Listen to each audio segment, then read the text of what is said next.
Ladies and gentlemen, this is the main event. Fight fans worldwide, you've tuned into the #1 undisputed boxing podcast today. This is the Boxing Breakdown.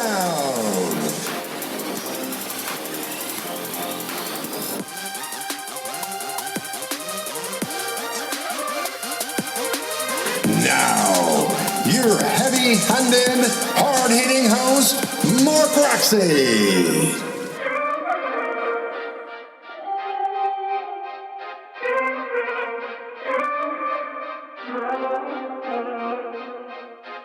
What's up? And welcome to another edition of the Boxing Breakdown. And I'm your host, Mark Roxey, and I'm pumped again today. Every time I get to go live here with the Boxing Breakdown, it's a good day. It's a good day. And I hope you guys are having a good day out there. If you like this broadcast, please make sure you share it. Send it out to your friends. You can find us on Facebook, Instagram, and Twitter at The Boxing Breakdown. And I hope you're going to love this episode, man. So today, I've got Harold Hunt. He's joined me. He's pretty much a co-host at this point. My man, Harold, hit me up, and he's like, hey, Mark, I want to get on, man. We got to talk about this upcoming fight. Did you hear the news? I said, news? What you talking about? And he was like, you didn't hear? I go, well, I don't know. Tell me the news. He goes, Mike Tyson versus Roy Jones Jr.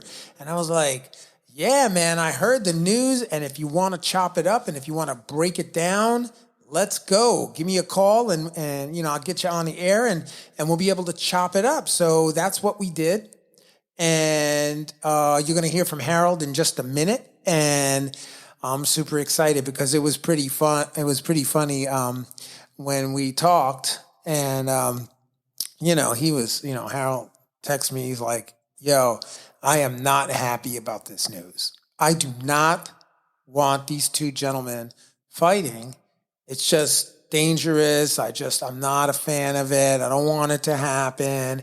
And, I heard this from a bunch of people and, I'm standing firm in my, listen, I am the biggest fan of Mike Tyson and of Roy Jones Jr. But Mike Tyson holds a special place in my heart. The man is, he thrilled us for many years. He's one of the reasons that I love boxing so much. And I am from Brooklyn, the BK, and he is from Brooklyn in the BK, and we are built a certain way, and we don't give up.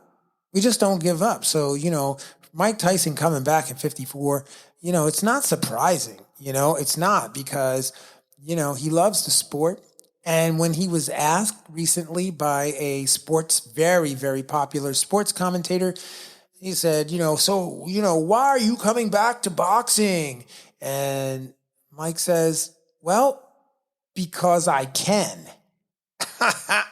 He said, because I can. Mike Tyson's a former undisputed heavyweight champion of the world. Mike Tyson is making his comeback. It's going to be a lot of fun. You should not expect to see, fireworks like you saw, 20 years ago. But what you will see is two legends coming into the ring, including Roy Jones Jr., who's absolutely an amazing gentleman, an amazing person, and a phenomenal fighter, right? So Roy Jones Jr., at this particular point, has 66 wins on his record. 47 of those wins have come by way of knockout, and he's got 9 losses. 5 of those losses came by KO later, much later in his career, actually toward the end of his career, right? So basically there was 1 KO loss early in his career in 2005 against a gentleman by the name of Enzo Maccarelli. Okay, he lost, he got knocked out in the fourth round of a 10-round contest, and he never lost after that, right? So then he comes all the way to May 21st, 2011, and he faces a gentleman by the name of Dennis Libabev. I think I'm saying that name right. And he was KO'd in the last round, 10 of 10. So at the very end. And that was in Moscow, actually. And then, of course, everybody remembers he fought Bernard Hopkins, and he lost to a unanimous decision against Hopkins, the executioner. That went 12 rounds, and that was at the Mandalay Bay. And he lost that fight. And then he got TKO'd by a gentleman by the name of Danny Green. And that happened in Sydney, Australia. Right? And then he came out to take 2 wins, one by RTD and then one by TKO. And then after that, he fought, the infamous southpaw, phenomenal boxer, Joe Calzaghe, who won a unanimous decision that was in 2008. And so Roy Jones lost that fight. And then he went on to string together 3 more wins. And then he comes to what we would call the end of his career, where he fights, 2 different fighters. So in October of 2005, he faced Antonio Tarver, right? The Magic Man, right? And that was for the International Boxing Organization, the IBO, World Light Heavyweight title. And he basically lost a unanimous decision to Antonio Tarver in a 12-round contest. He then faced Glenn Johnson, and he was KO'd by Glenn Johnson, who was, I think his nickname was the Road Warrior or something like that. But Glenn Johnson was amazing fighter. That took place at the FedEx Forum in Memphis, Tennessee. And then he fought Antonio Tarver again, and he was TKO'd. That was in May of 2004. He actually came back, and he won against Antonio Tarver again. He fought John Ruiz, he won. Fought Clinton Woods, and he beat him. And he put together a bunch of wins. And then, so anyway, basically, my point is, as you go back into his career, you see all these wins and losses, and the man is amazing. Roy Jones is supremely talented fighter, and I guess what I would say is toward the very end of his career, it didn't end well for him. He didn't have the best end of his career, but now he's back, and he's going to face Mike Tyson, and that's going to be at Dignity Health Sports Park in Carson, California. It will not have an audience, and it'll be a great night. So, Mike Tyson, right? Mike Tyson, on the other hand, the man is 50 with 6 losses. 50 of those wins came by way of 44 of those wins, came by way of KO.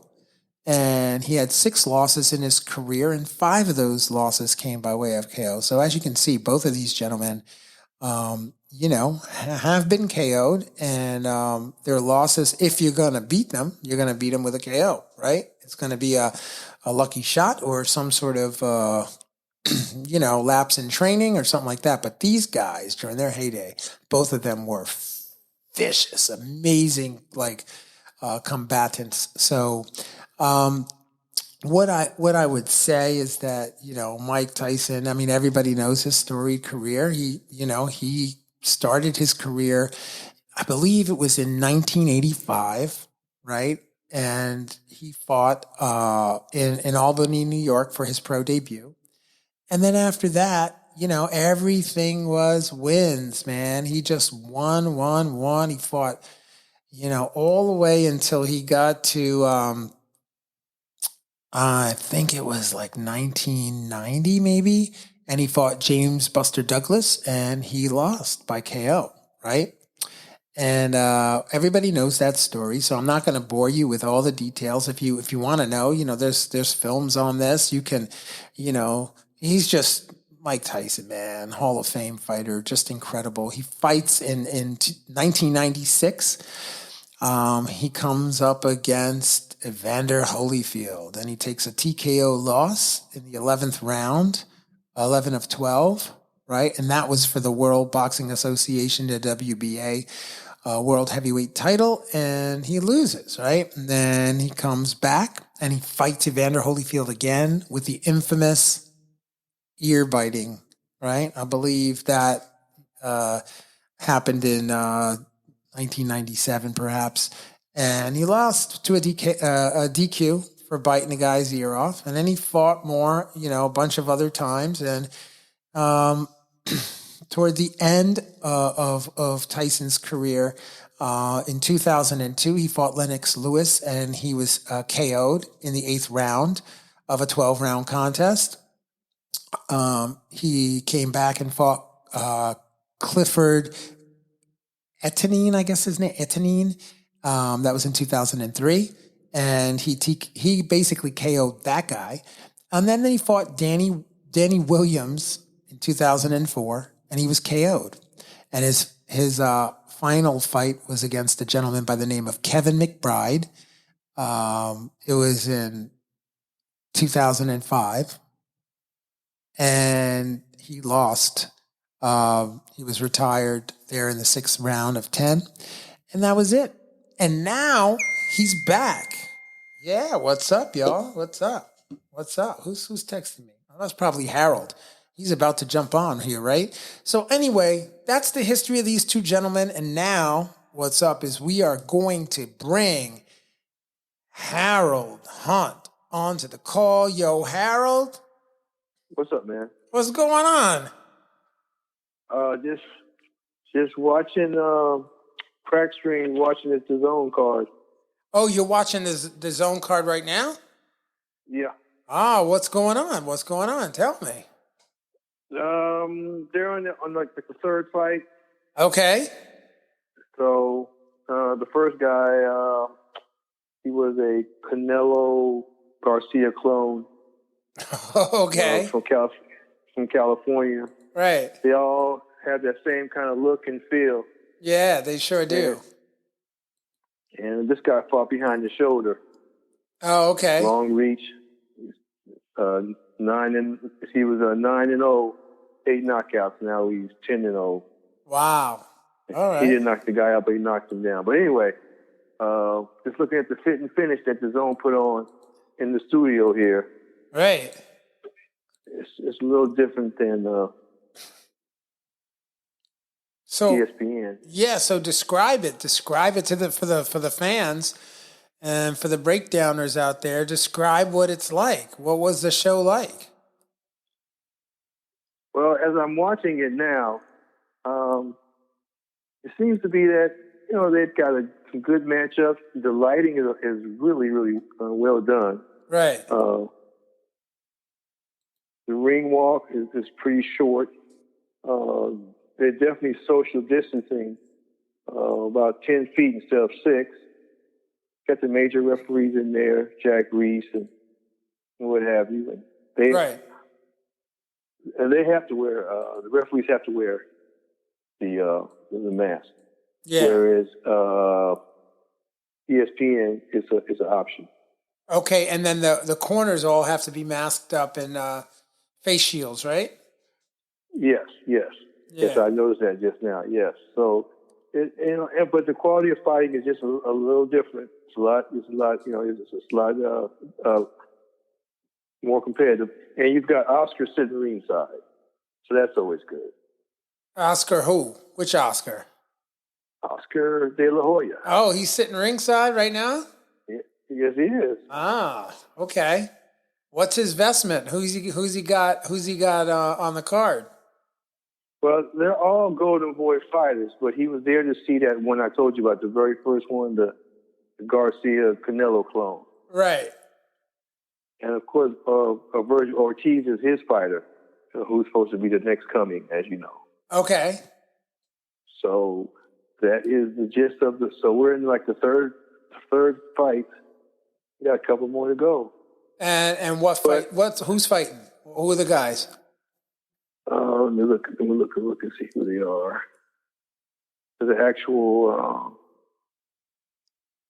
broadcast is on now, Right. so they're not really giving me who the names are until they come up again. I gotcha. But my heart is heavy though, boxing fans, for brother Nassim passed today. Yeah. And just man, thank you for bringing that up, because I think the boxing world is really suffered a great loss today with the passing of Nassim Richardson, a famed trainer from Philadelphia who worked with the likes of Bernard Hopkins. My goodness, who hasn't he worked with? He's just an incredible trainer and an incredible man. And if you're on social media, you're catching tons of different images of all the people that he had the opportunity to touch and really make a difference for in the world. And so, our condolences go out to the Richardson family and really to the entire boxing community, because we really lost a brother, in boxing and in life. And the world will be a little bit less happier without him. That's for sure. That's true. His claim to fame, where he entered the public spotlight, was when he was the one who caught Margarito with the plaster hands.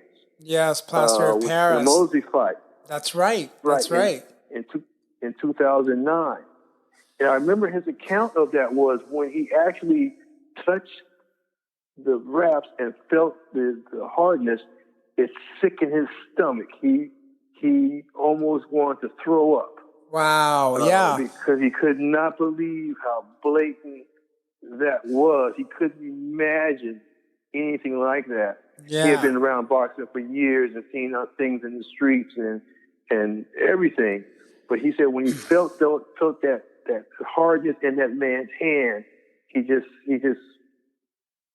shook him to the core physically. For sure. But that was his claim to fame, and that's how the public knew who he was. He was always a good trainer. He had two sons who were boxers. Very good. Pro boxers, and he had a nephew.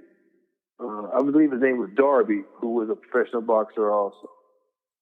And he had a stroke in 2007, but he recovered very well. Right. But obviously something just changed today, sir. Yeah. And boy, heavy heart, man, heavy heart. And something else that happened immediately after that fight, I don't know if you remember, but the fight that occurred between Margarito and Miguel Cotto, there was also an issue with the plaster of Paris. Do you remember that? Well, I didn't know there was something at the fight itself. I know that it was brought up after the fight, after Mosley discovered, what he did, and they looked back at that fight. Yeah. And saw how Cotto was just really getting rocked with things that never really bothered him, how busted up he was. Well, physically, not only was his equilibrium completely rocked, but something that was really unique about that fight is that the amount of blood that was coming out of Cotto was just, unbelievable. I remember that, and it looked like he literally got hit with a sledgehammer. So he lost that fight, and then he came back and fought Margarito a second time, Miguel Cotto, and he won the second time. And that was kind of the said reality that when he fought him the first time, he in fact had his hands padded with plaster of Paris. And so, the second time I think Cotto beat him miserably. I don't know if you remember that fight, but it was quite a beating. Yeah, it was a beating. but he was soft enough because Margarito had lost the fight previously to someone who damaged his eye. And he came into that fight with a damaged or a healed eye, and Cotto went right after that eye. Yeah, he had a broken orbital bone. From who? I don't remember the fighter. Pacquiao. Was it Pac? It might have been Pacquiao that gave that to him. You know what? I wish we had some. I wish we had a third party in here right now because I can't. My brain is not locking into that. I'm sure the Boxing Breakdown fans out there will know who it is, and I'm sure they'll send us a message, an email, or a Facebook post to tell us who that person was. But I wanted. I don't remember which fighter, but I know that his orbital bone was shattered. That I remember. Coming into the Cotto fight. The second fight. Yeah, correct. Yep. I just don't remember what fight that was. We could probably look it up.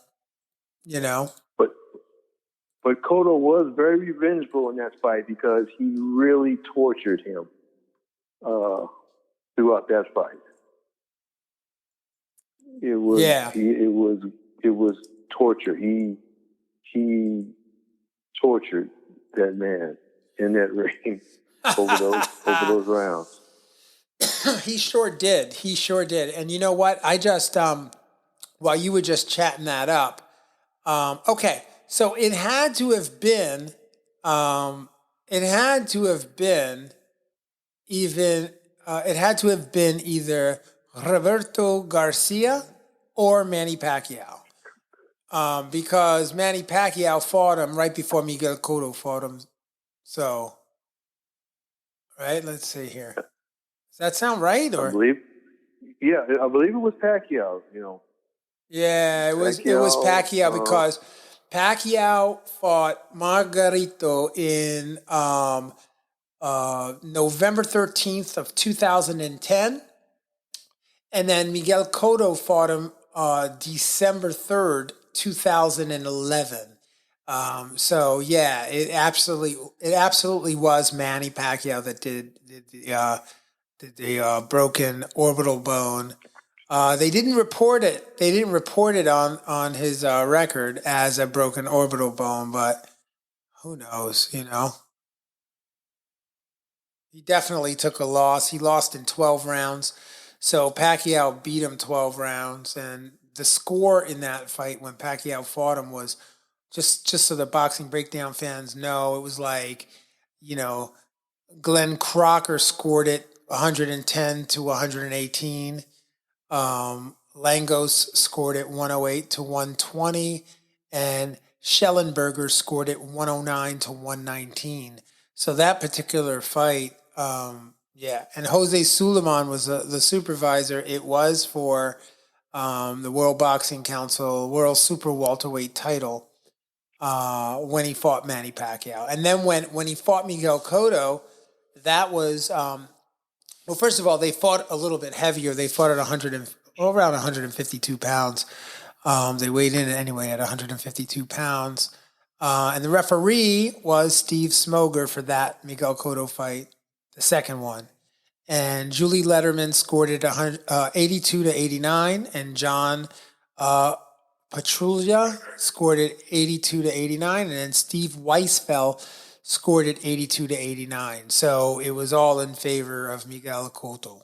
And that was for the World Boxing Association, the WBA Super Welterweight title.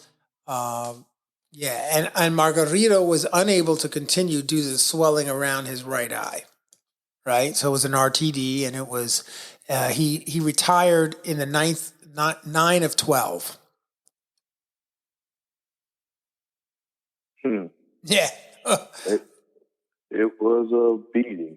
Yeah. So if you go back and take a look at it, you'll see Cotto purposely allows him. Yeah, there was some serious vengeance in that fight. I enjoy watching that fight. Boxing Breakdown fans out there, check that fight out because it's a smoking good fight. In fact, if you want to really get into it, go back and watch the Miguel Cotto fight that happened in 2008. I think it was July 26, 2008. And then watched the Shane Mosley fight against Margarito. And then fast forward a year or two and check out the Miguel Cotto fight the second time they fight. And you'll put the whole thing together. It's quite interesting. So yes, it was. So Harold, I just want everybody to know, like Harold and I, we've done a couple of casts together. It's my pleasure to always have you on, and you're just always so enthusiastic about getting on the program and just chopping things up with me, and I love it. I really, really love it. And I get this message from Harold this morning, and he's like, I need to talk to you, Mark, because we got to chop up the latest news. And if y'all don't know about the latest news, this is history, man. This is real news coming at you.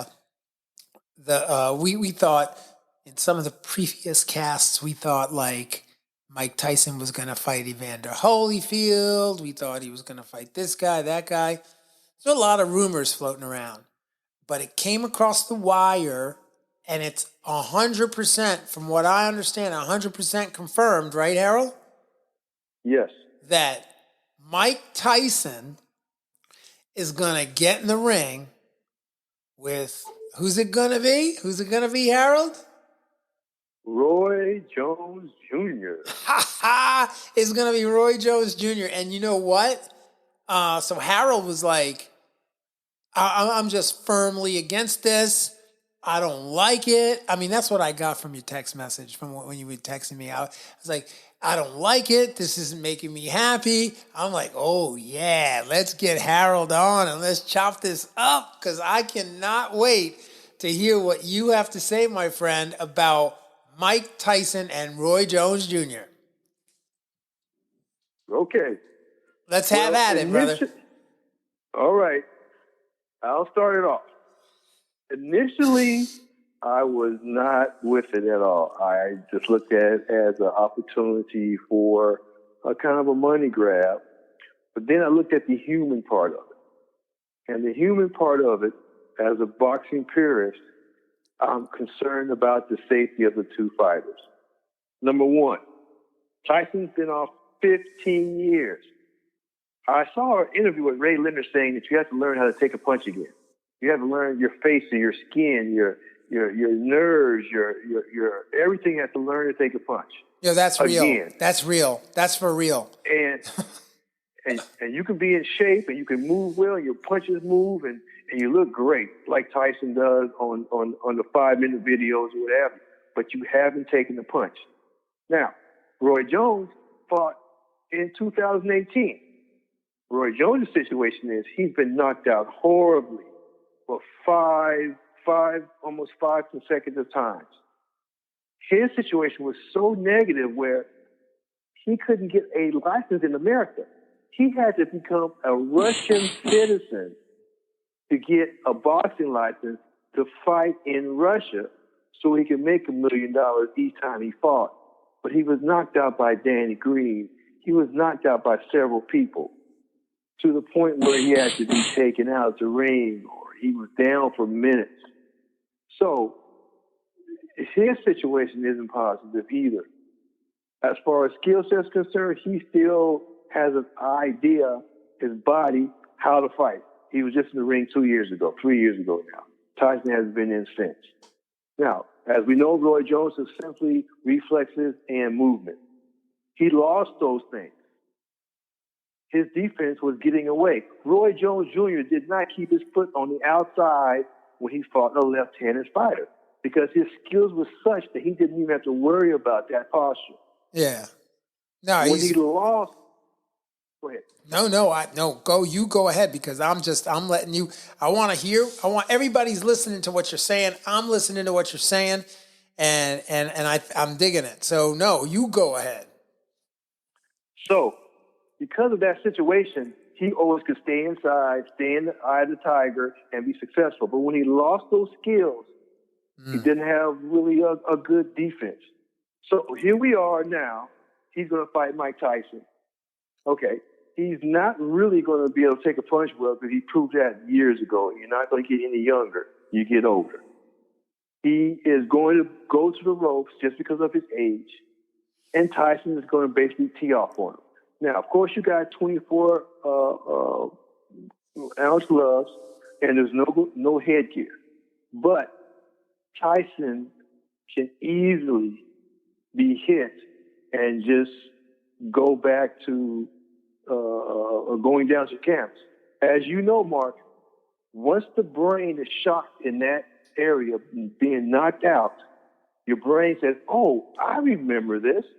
What did I do last time I felt this sensation? I went down. No matter how you train your brain or train yourself, it's something that's going to come back up when it remembers that sensation. You know what it sounds like? Down, you know what it sounds like right before you get knocked down? It sounds like this. No. This is what it sounds like. This is exactly what it sounds like. Okay, everybody, get ready. This is what it sounds like.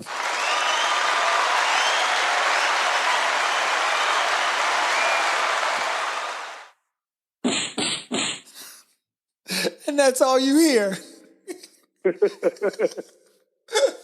That's it. That's you good. hear. That's good. Bap, bap, bap, silence. That's it. It's not pretty, man. It's not pretty. So, all right. So that's my side of the coin from a purist standpoint. I'm worried about their health. I'm worrying about that. Now, next standpoint is financial. Now, I see it this way. They are taking money away from these younger fighters who the public needs to see, galvanize behind, recognize, and enjoy their skill set in this generation. The fighters nowadays, if they fight, they'll become household names. They'll pump some of that money back in the economy. They could get endorsements, cereal, whatever, and build their opportunity now. For these two guys to come back and grab that market share is I don't approve of it. However, anyone who can make money for themselves, not a problem. They're just taking advantage of their name, and they're taking away from too boxing. Old. So what you're saying is they're too old. Just say it, Harold. Just say what you really want to say, which is they're so old they fart dust. Just say it. Because that's what you really want to say, right? Well, yes, in a sense. But I've got another area to look at. Okay. Now, we look at the health. We look at the finances. Now we have to look at the simple fact that they themselves know that they don't need to be in the ring. But the ego is so great. Glory days are when you identify with something you did so long ago, you believe you can do it again. And I believe this ego is just so great between these two that they're going to go ahead and do that. So to me, it's a money grab, and the fans can be disappointed. Mark, if you and I sit ringside, in our minds, we're going to see the Roy Jones. We're going to think of the Roy Jones we saw before and the Tyson we saw before. As we sit there and the fight actually happens, we're going to be so disappointed because we're not going to see that skill set. We're not going to see that movement. We're not going to see any of that we come to see, to expect. And the disappointment will, in fact, be there. Now, yeah, you can bring your kid who's 14 or 15. He's never seen Tyson and he's only watched film. And maybe he'll see a glimpse or two. But the older fight fans, the ones who saw them in their prime, will be disappointed. So those are the three factors: health, just a money grab, and a disappointment that the fans may experience. All right, so let's unpack those things, okay? Let's unpack them one at a time. So let's start with your first one. Your first one is money grab, right? Yeah.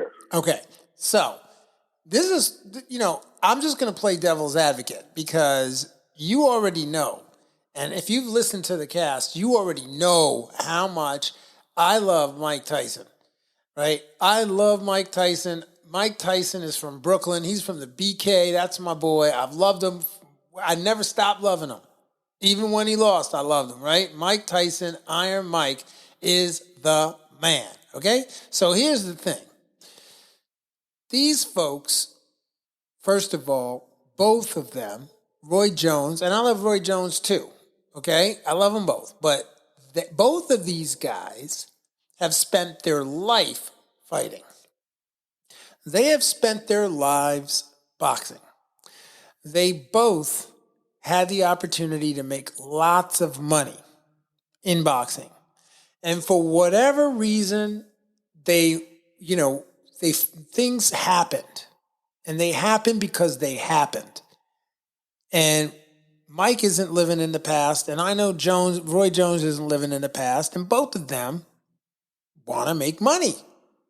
And I think, this is a great country we live in, where if you have an idea or you have a goal or there's something you want to do in your life, that you, by damn it, get out there and go do whatever it is that you want to do. And if Mike Tyson hears the sound of, the warrior princess or the warrior coming out, as he calls it, the god of war, then by golly, get your 54-year-old ass off the couch, go do some training and get in the gym and do some sparring, and then go out there and make some damn money with it. What's the big deal? I don't understand. Well, you are definitely a Mike Tyson fan. I'm just saying. And a capitalist. No, yeah, and not only that, I want Mike Tyson to make as much money as he possibly can. Are you kidding? This guy put his life on the line all these years, and all he wants to do is get back out there, make a little money, and you know what? Entertain fans. And I'm going to tell you right now, I see a lot of fights. I just saw a fight, I just saw all the ESPN fights in the last month. Every single one of them. And yeah, there are some great knockouts. But you and I both know those are, they're certainly A-side, B-side fights. Am I right? Right? Absolutely. So what makes that any more enjoyable for a guy like me? I'm a boxing purist too, man. And I'm going to tell you right now, I would like to see Mike Tyson and Evander Holyfield do it at 60. The fight that I've always wanted to see, Harold, I've always wanted to see Hamburger Man against Larry Holmes. I've always wanted to see that. And I never got a chance to see that fight. Do you know, I would see that fight right now if they would put it together. But it's just an exhibition. It's not like they're wearing 8-ounce gloves and, they're going out there and they're doing 12 rounds for the heavyweight title of the world. They're fighting an exhibition. And from what I understand, a lot of the money is going to charity, no? Well, I know they're on a brand new platform. I forget the name of the platform, which is great. So it's exposure for that new platform. And the fans are going to want to see it. Oh, my gosh. But it's on the same night as Canelo is fighting. Oh, man, that's messed up. That's messed up. I'm sorry. That is so busted. Are you serious? So what do you do? So September 12th, you had a Canelo fight against who? Who was Canelo going to fight? Now, don't quote me. It's either the Charlo fight on the same night. Harold. One of the major fights is on the same night. Okay, Harold. As far as I know, and I could be completely wrong, and you know what, Boxing Breakdown fans, if I'm wrong, shoot me a message. Let me know, okay? But as far as I know, they don't have an opponent for Canelo. Nothing signed. No. There's nothing. They just have a date that they held. Canelo was supposed to fight. I think it's a Mexican holiday, September 12th. Canelo was looking to fight on that night. They didn't pull the trigger. They didn't sign the opponent, right? They had some prospects, I believe. I don't know. I don't really know that. I don't know the detail of that, but that's what I heard. So if that's true or not, let me know, okay? But the fact is, if you ask me, and I know you're not watching it, but if you ask me, I will turn on the tube at 3 o'clock in the morning to see Mike Tyson fight. And Roy Jones, I'd love to see those two gladiators just come in the ring, spin it around, do their moves, let us all live the heyday of the great fights that those two warriors put on for the world. And like these are two, like I'm just saying, I know I was talking to Andrew Foy of King's Promotions, the promoter, the Dr. Foy, and he was on the cast a couple weeks ago. It's not been months, it's a couple weeks ago. And we did a whole thing on coronavirus. If you haven't heard it, go check it out. It's really good. Dr. Foy is an awesome man, great promoter, King's Promotions, shout out. All right. But we did that. We had a conversation about that. And he's a purist like you are a purist. And he was like, I don't want to see that. That's some nonsense. It's like, think of all the fighters that are out there that could do same thing you said. And I get it. I mean, I really do get that. Like I get, I'm not trying to pull money out of or pull, exposure out of any of the up and coming fighters. And I get that. I really do. But what I can't, with all honesty, say is that as a boxing lover and a guy who I'll watch I'll watch anybody. If you guys want to box, man, I'm in. I'm good, right? Boxing is my life, And the thing is Mike Tyson and Roy Jones, man. Yo, if y'all listen to my podcast and you hear what I'm saying, I want to be at ringside. Throw me a ticket or two. Come on, Harold and I'll come. I'll make him a fan. I promise. It'll be awesome, man. We won't judge. We won't do any administration. We won't do anything. We won't bring any fighters. We're going to be there screaming your name. Well, I'm going to be there screaming your name. I'm going to find a nice shirt, maybe a hat that says Iron Mike. Yo, I'm coming. I would even get a tattoo. The only thing is if I get the tattoo, my wife is going to kick me out of the house. But if I could, I would get the tattoo. I would get the Tyson tattoo. Serious.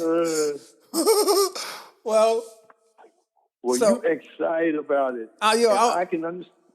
I'm pumped. I can understand your glee. I can see it. I can understand that. Because you, in fact, are living the glory days. Right. Like the song says, glory days.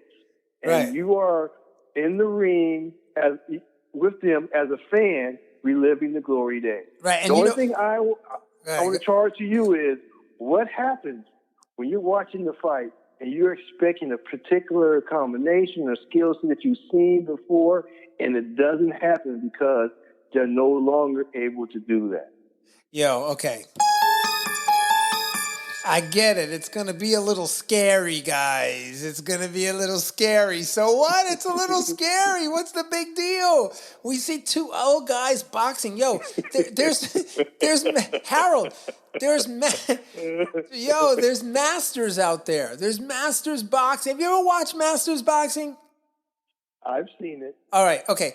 Shout out to the Masters boxers. You guys are like the true spirit of the entire sport. You do it for no money. Get out there, you kill each other. You just come short of killing each other. You work your butts in the gym 6 days a week to get out there and just love, because you love boxing. The people, Masters Boxing, shout out to Masters Boxing. It's the purest form of boxing, but I will tell you, it is somewhat scary at times, right? It can be scary, man. And all so what's the big deal? I mean, we're going to have probably 10 ringside doctors for that fight. They're going to have 20 COVID tests. What else do you think? I mean, they'll probably get their prostates checked. I don't know, but I know everything's going to be checked before they fight, right? I agree with that. Let them go out and have be a great time.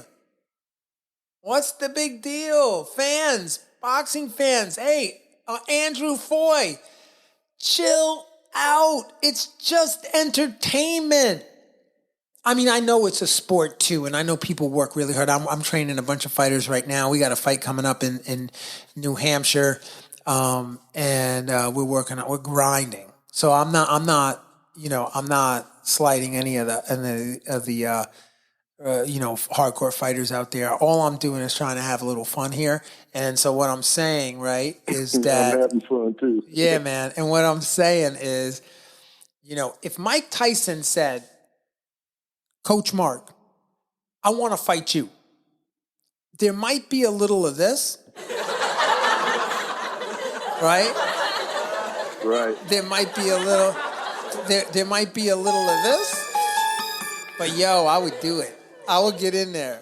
If he needs a sparring partner, I would get in there. If he knocks me out, I just got a concussion. I was in a car accident in November, right? And I got a concussion. I'm still, treating my concussion, right? But yo, to get in with Tyson and to just like, yo, are you kidding? He's like Iron Mike. Well, actually, believe it or not, as you may notice, they did sign the fight back in their late primes, but something happened and they didn't fight. Yeah, I know.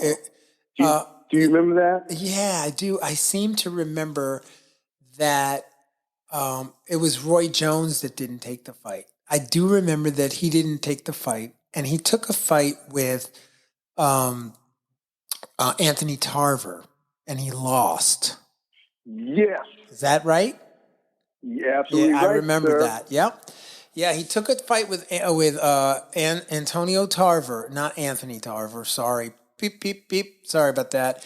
Yeah, he took a fight with Antonio Tarver, who was a southpaw, who was a great fighter in his time. Amazing. Shout out. And what is his name? Antonio Tarver? Yeah, that's what it is. Antonio Tarver. The Magic Man. The Magic Man. Yo, he was real, man. He was real, and he was real scary. Right? Yes. Yeah, when he would come down the ring, like when you would say, wasn't he in a couple of movies too? Wasn't he in like a Rocky movie? Yes, he was in that movie. Yes, he was. Yeah, he'd come down the ring and be like, he'd be like, oh my gosh, here he comes. Tarver's coming. He was a bad man. Yes, he was. And that started Roy's knockout streak, though.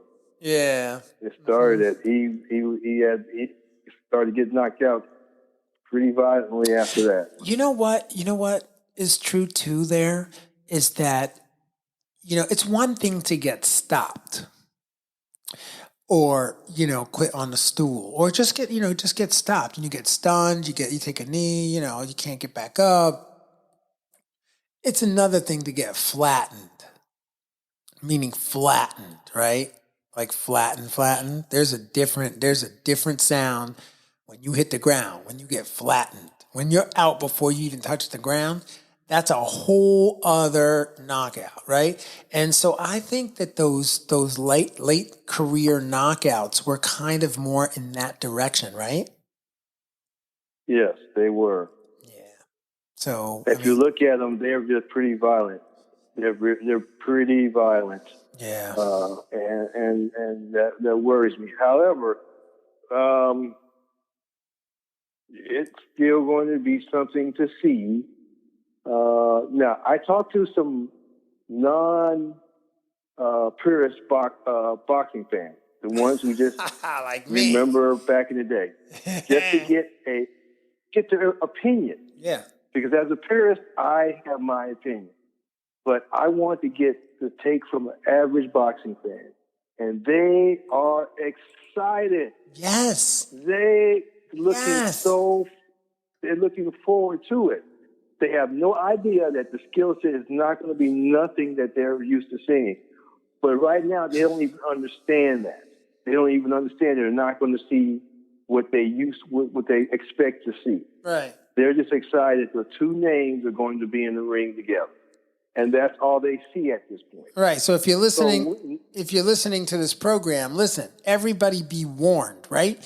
You are not going to see, disclaimer. They should put that on the video, like on the advertisements. You will not see the old Mike Tyson or the old Roy Jones. You will see a bare carcass of the two. Buy your tickets. $99.99 pay-per-view, September 12th. Be there. Right? It's going to be like that. I think that's great. But Mark, the videos of Tyson, those 5-minute videos, him doing this work right here, is going to throw that out the window. People are still going to believe that he is what he was before. And then the old adage, your power always goes last. You always keep your power. You may not have your skill set, but you'll always have your power. That's a truism and right there. If it is, in fact, priced correctly, if it's $10 pay-per-view on this new streaming service, $30, something like that, it will be a success. But if you're coming through with $60, $70, what? You can't. I think that will be an issue. What? You can't take royalty, Mr. Roy Jones Jr. and Mike Tyson, and charge $10. Are you kidding? $10? You can't even get an ice cream cone for $10. I'm just saying, an average pay-per-view price would not be warranted here. You think so?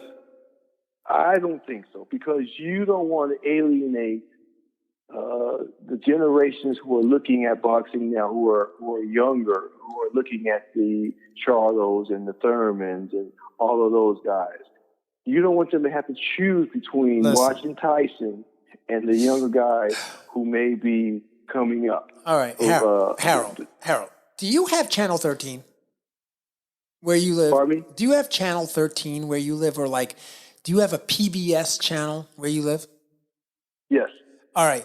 So you do have PBS, right? You know PBS, yes. Public Broadcasting System, right? Everybody out there in boxing land knows about PBS. I love PBS because I'm an artist too, right? You know that, right? Yes. And I train professional ballet dancers, and I direct companies, and I work on all kinds of productions and create amazing shows. That's what I do when I'm not doing boxing, right? So, I just put that cat out of the bag. I don't think I've ever shared that on the Boxing Breakdown, but there you go. So check this out, right? How do I say this? I want to pay, right? I would pay $79 to see Mike Tyson fight. Right? I would pay that. I don't know. I mean, I think that the fans out there, if you tune into PBS, you can get any night, especially when they're doing the fundraising drive, you can get on PBS, right? Check it out. The Temptations. Free. Right? And I love the Temptations. Right? I love them. They're on PBS, right? Millions of people tune in to watch the Temptations. Otis Redding, old films of Diana Ross, or, James Brown, or the OJs, or, I could go on, right? You can kind of see Marvin Gaye live in concert in 1968, like that kind of stuff, right? You can get that on PBS, and do you know how many people tune into that? Why? Yes, Why? I'm one of them. Exactly. And why? It's amazing, and it brings us back to a day and a time when life was simple, and when life was awesome. And when we were growing up, and when you could watch, not even growing up, but 20 years ago, we could sit on our couches and watch on HBO Mike Tyson take people out, right, in a shorter amount of time than that damn video that they show of him over and over killing that poor guy with the big body. He's got the body protector on, and he's just smashing this guy, and the guy is so happy to be there. Yo, Mike, if you need another guy to hold pads for you, hit me up. Hit me up. My email is roxysportsentertainment@gmail.com. I will hold pads for you, and you can pummel me, and I will smile bigger than that guy because you are awesome. Mike. I'm just saying. And Roy Jones, you already know. I got love for you. Mad love for you, Roy Jones. But Tyson, man. Tyson he's special. He's just special like that. You know what I'm saying? And I love his story. I'm loving it.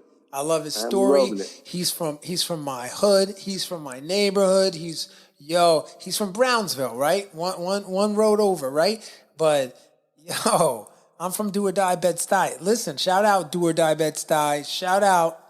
But I'm just saying that Tyson and Roy Jones, I don't know. We could just, okay, so we unpacked some of this, but we didn't unpack all your points, right? So what was the other point? The other point was... it was health. But okay. Shout out to the original Kid Dynamite. And you know who that was, right? Dynamite! You talking about that Dynamite? From Good Times? No, that was Mike Tyson's first nickname. Was it really? Yes. Oh, wow. Well, he was Dynamite, that's for sure. Iron Mike Tyson was his second name. His first name was Kid Dynamite. Really? Remember that? No, I don't remember that. I only remember him as Iron Mike. You just, that's rocking. Really? Yes. Kid Dynamite. Well, yes. He was as you said, he was a fabulous fighter from that area. And along with who else came out of there? Riddick Bowe, right? Yeah, Riddick Bowe, for sure. Shannon Briggs came out of there. Out of Brooklyn, or are you talking about Bed-Stuy or Brownsville? Because you're talking about Brooklyn. I mean, you got Paulie Malignaggi. There's a million fighters that come out of Brooklyn. Okay, well, Brownsville is Tyson and Riddick Bowe and Shannon Briggs. Yeah. Correct? Yep. You got that. You got that right. Yeah. Okay. So we're still unpacking. All right. So you are so biased toward Tyson, without a doubt.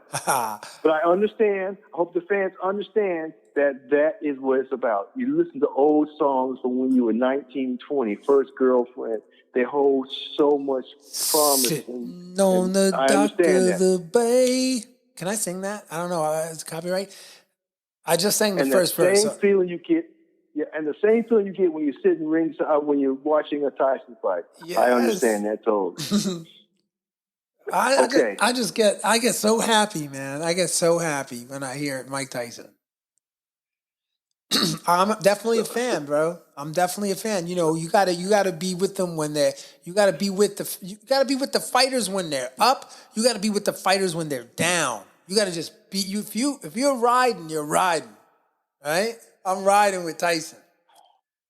Well, I saw the footage of him signing his contract. As he signed his contract, he was taking a drag off of a large marijuana cigarette. No. Yes. Really? And then they had the split screen of Roy Jones signing his contract. And was he smoking a spliff, or what was he doing? No, he just signed it. But Tyson was smoking a spliff. All right. Well, so that's pretty cool. He's got a lot of pain, man. He's managing a lot of. Tyson's managing a lot of. He's plus. You cannot listen. He can go from 0 to 60 very quickly, right? So it's probably like a good idea to just Some cannabis can't hurt, right? It can't hurt his temperament. We want him to be calm before the fight, right? We don't want him to lose his gumption before the fight, right? We got to keep it chill. So, I mean, if he has to smoke a whatever you want to call it, a spliff, a little chiba, or whatever you call it. I mean, look, I don't know what to say about that, except like his show, he has a podcast, right? Hot Boxing with Mike Tyson. Yo, I'm going on his show. Yo, Mike, I want to be on your show. I don't smoke, but I'm sure contact, just being in a room, we might just like, I don't know what to say, but I definitely okay, goals. I got to get on your show. We got to chop some things up. I got to talk to you about the kind of human being that you've become, which is just amazing. You became an amazing human being. And, yes. I want to unpack that. I want to share some things with you. I just want to chop that up. So, Tyson, you better listen to my podcast, The Boxing Breakdown, at The Boxing Breakdown. And we'll be back right after this message. Ladies and gentlemen, I'd like to tell you about a very innovative product for the boxing and mixed martial arts world called the Spar Bar. This unit is absolutely incredible. It mimics a sparring partner without actually having a sparring partner. And you guys know at this time, a lot of us are not able to get together and spar. So the Spar Bar is your solution.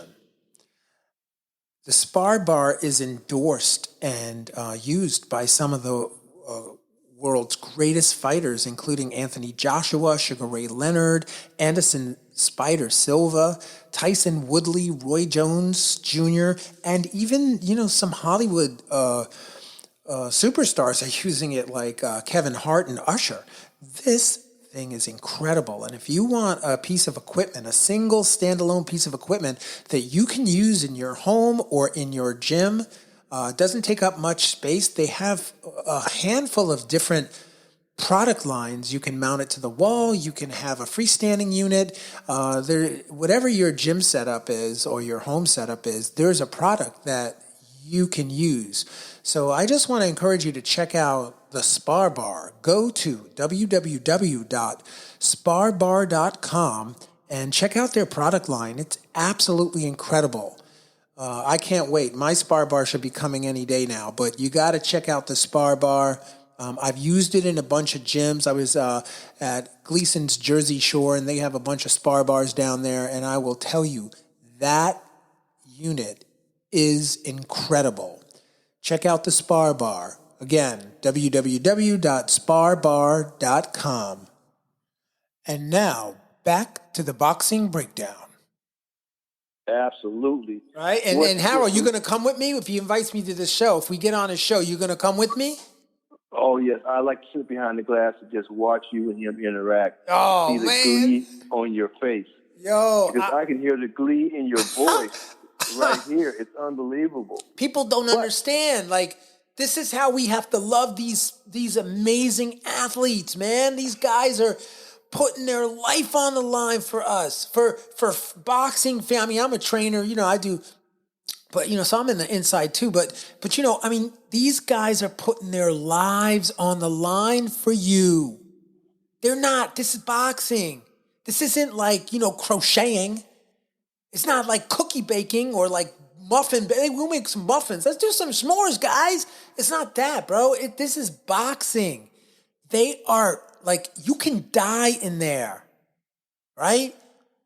They're putting their lives on the line to do this sport.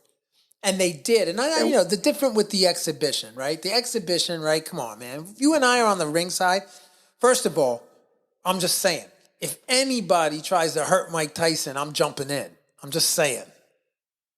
All right? If I see Roy, I'll come in with southpaw mode. I'll be like, come on, Roy, pap, pap, pap, pap. There's no way that Tyson, man, come on. It's Mike Tyson.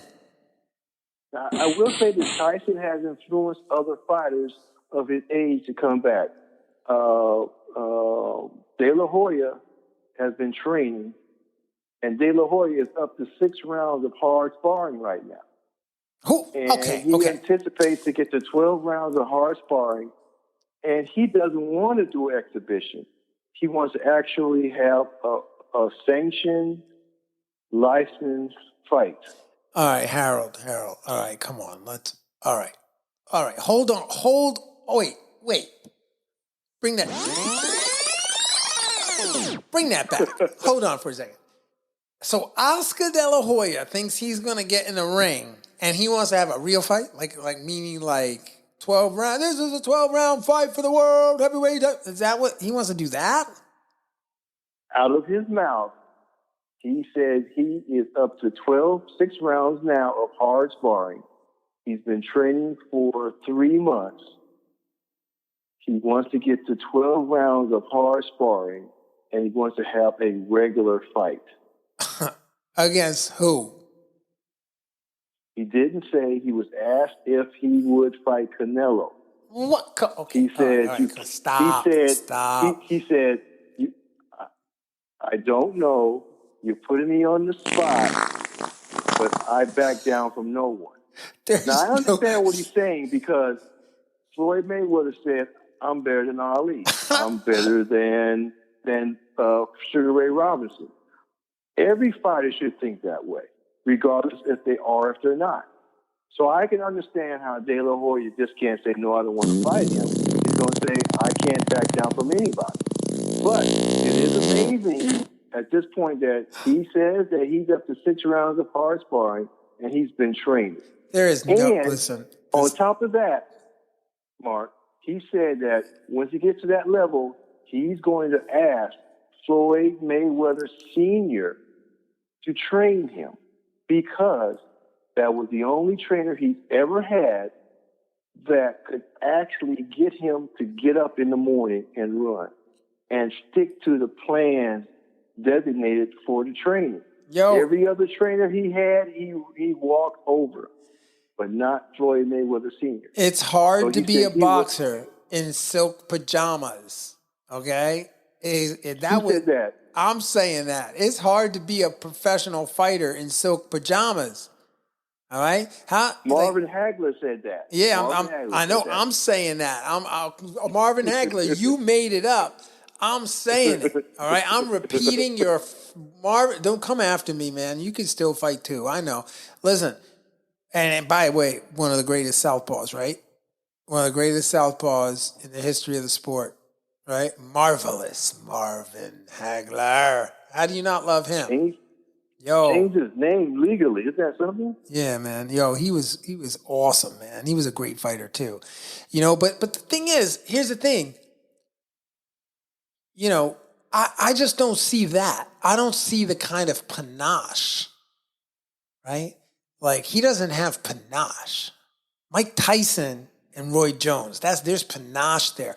Mike Tyson and Evander Holyfield, that's the holy grail, right? I would pay to see that too, and that should be next. Listen, if they're raising money, right? I did an exhibition. This goes back maybe 6 or 7 years ago, but I did an exhibition, and I ran the Blade Barkley.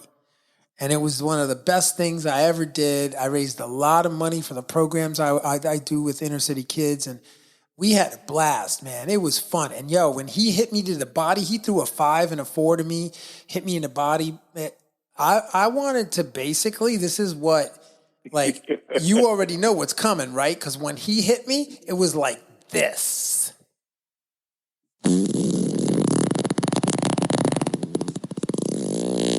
Ow!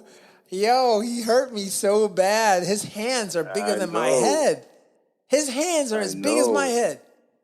Shout out, I ran the Blade Barkley. I love you, bro. You already know that, right? We're fam. I love you. Yeah, but he can punch. He can punch. So listen, I don't know about Oscar De La Hoya jumping into the mix. I thought he was a promoter. No, he's got the bug. He's got the bug too. Well, he better keep his eye on the prize on that business of promoting, because that's a serious business. You can't turn away from that for 1 minute. That's real. That's a hard. Right now, it's real hard. But anyway, I mean, this podcast is about Mike Tyson and Roy Jones. It's not about how did Oscar De La Hoya get in this damn conversation. It's about. I was saying he just influenced him to do what Mike's done. He's trying. He sees Mike's shape, and he sees how the media has embraced what he's been doing, and he just wants a part of it. Yeah. So I'm just saying, Tyson has influenced other people to want to come back. Yeah, I think it's really gonna bring like a wave of fighters that are, I mean, look, okay, I get it. Andrew, did not mince his words when I brought it up when we talk about Roy Jones, and because I asked him, I was like, "Yo, tell me about Roy Jones and Evander Holyfield. What do you think?" And he was like, "Nah, I'm a boxing purist. I don't want to see that crap." And I was like, "Ooh, okay, all right. Well, moving right along on to the next topic. Right? It wasn't really a good conversation, and I respect that. I mean, how do you not respect somebody who just doesn't want to watch that? I get it, but I will not only watch it, I'll record it. I'll watch it 10 times over. I'll watch it with popcorn. I'll watch it with a full spread of hummus and pita. I don't care. I'll watch it over and over. Mike Tyson, listen, people, you are not going to get another chance to see that fight. This is it. You guys understand that, right? This is it. Mike Tyson and Roy Jones get to ride off into the sunset. Let them make some money. Come on, let's help these guys out. These are amazing fighters. And they're doing some of it for charity. Like they're donating to charity as well. They're amazing people. If you've ever met Mike Tyson or Roy Jones Jr., God bless you both. They're amazing people. We got to support our kin, man. We got to support the people in boxing. We support each other, right? Let's go and buy their fight, check it out, support them. Even if you don't like the idea, support them, man. They deserve it. And if you don't think they deserve it, okay, whatever. Right? That's on you, bro. But for me, I'm supporting because I would love to just see them. I know there's a lot of fans that the boxing world has lost since they fought. Both of those individuals were so captivating, and they caught the attention of the entire world. Their contribution to the sport of boxing is tremendous. And I just, if I could give them both an award, I would do it right now. Right? They're amazing, and I'm supporting. That's just the way it is. I get it. I get the idea of the financial aspects of it. It's not that I'm a capitalist. It's that I'm about raising money for the kids. No, I get it. I mean, yes, if you've got a product, yes. But this particular venture is really about helping these two fighters, capitalize on their fame, make a little money, and then support. If they're supporting charity, why not?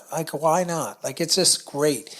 We got to lift each other up, man. We gotta help one another to be greater and be better, and certainly, supporting the fight is a way to do that. And I get it if you don't want to, if you think we're taken away from the younger kids, but there's going to be what those younger kids need to be doing?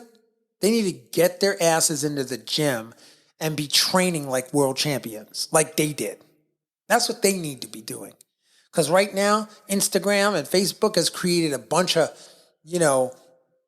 Instagram and Facebook fighters, right? They all look great on Facebook with those little 5-second clips, but they don't have the resume that those two gentlemen have. And they don't have, I don't know. It's just, I get it, y'all. Y'all gonna hate on me because you don't think they should fight. And I know your arguments are well, but I'll just ask you to consider that these two gentlemen are worthy of how many rounds are they doing, Harold? Exhibition, it may be 4 rounds at most. Come on. I mean, Come on. We're not going to support these boys for 4 men, these gladiators for 4 freaking rounds. Come on. Right? I just don't see it. I just don't see how their health is that big of a concern. They're 53 years old. I just saw a fight with a guy who was 70 years old. And you know what the crowd was doing? They were going, kill him, get him, like 70 years old. Like, I don't want to kill that guy. You know what I want to do? I want to get him one of those chairs, those remote chairs that come out of the ring. So come on, let me get you in the chair. Like, I want to do that. I don't want to kill him. Well, hey, it is going to be something to see, and how the world is going to pay attention. Now, I see the promotion and all that really going to be, it's going to go mainstream again. Yeah. As far as not just in the boxing, USA Today, and Today's Show, and Jimmy Kimmel, and all those guys are going to reach back to when those 2 guys are popular, and they're going to do a lot of talk shows and all that just because of the nostalgia that's attached to it. Yes. And you are a living witness of the nostalgia that's going to just blossom because of it. Yep. So the average fan is definitely going to love it. There's no doubt about it. The purists are going to turn their nose up at it just because they know the skill set is no longer there.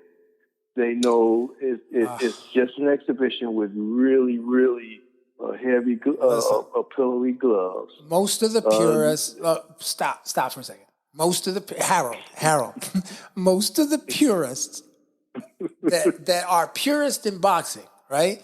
Most of them, not all of them, like not you, right? Not you, but most of the purists, right? I mean, think about it. Like, they're purists because they're looking for perfection, right? That's why you're a purist, because you're out for perfection. What we have to do is we have to consider that there's not going to be any perfection here. This isn't about perfection. This is about legend. Legend over perfection, right? This is about, like, let's celebrate these 2 miraculously talented men that know how to fight, right? They've given their lives to the sport, and they want one more celebratory party. You know what? All right. So I watched Arturo Gatti against Alfonso Gomez in Arturo Gatti's last professional fight in Boardwalk Hall. I remember that. In Atlantic I remember City. that fight very well. Okay. Yes, I remember that fight. So I watched that fight, all right?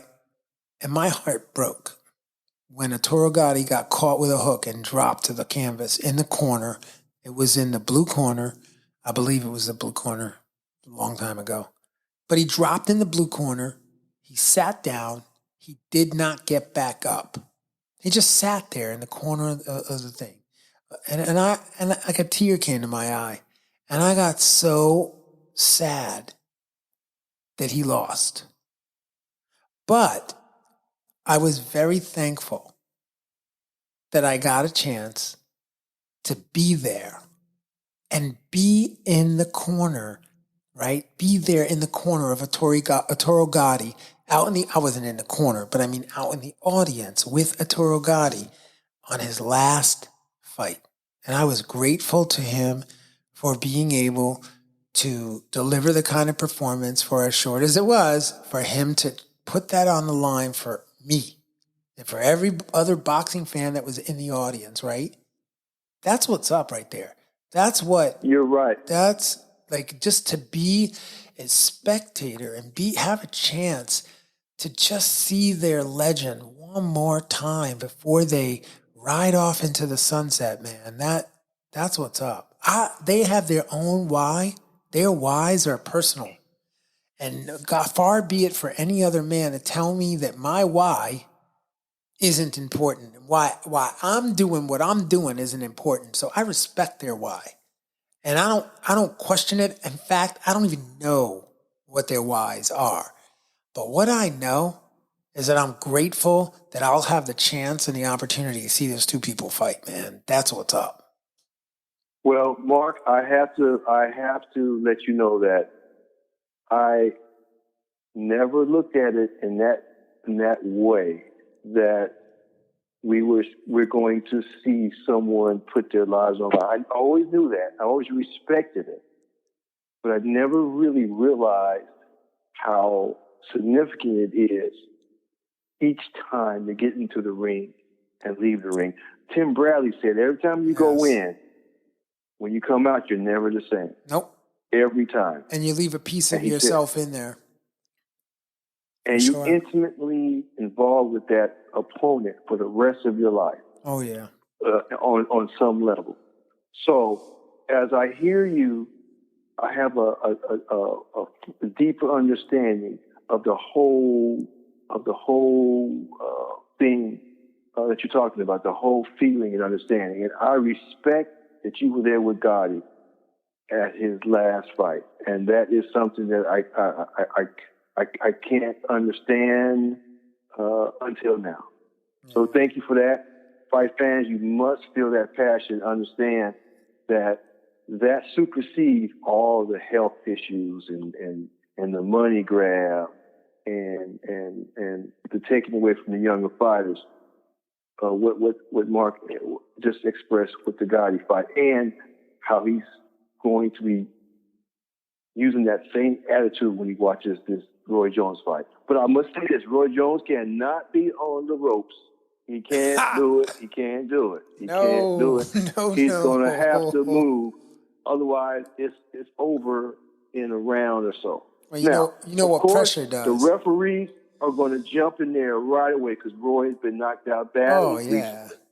So any kind of wobble, anything, they're going to stop it. And that could be very disappointing to the fans. Yeah. So Roy has to be able to move and get away and at least do something as far as keeping Tyson off. Now, I've heard people say Tyson's not going to win this fight. I've heard people say that Roy's going to be knocked out.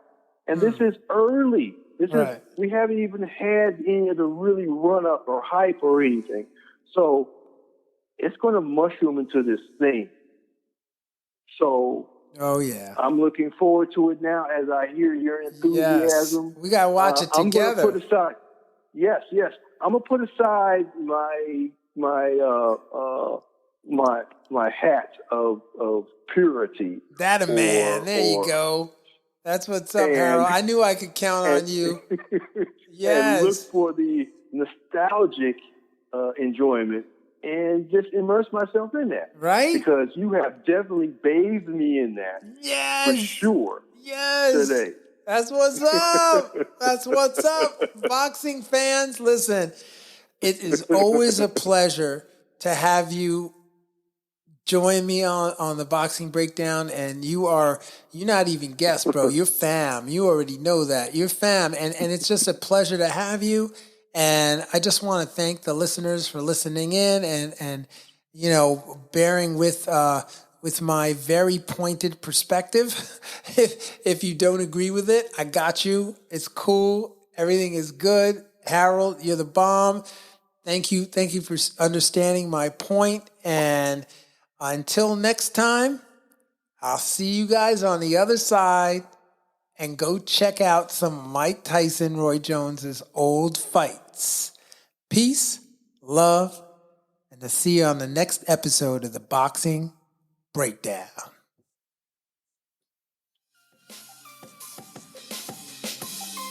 Fight fans, join host Mark Roxey and special guests as they break down all aspects of the boxing world, including news, business, management, training, promotions, fan reactions, upcoming events, matchups, future boxing stars, title fights, state of the boxing world, and all the stuff you don't see when you watch boxing.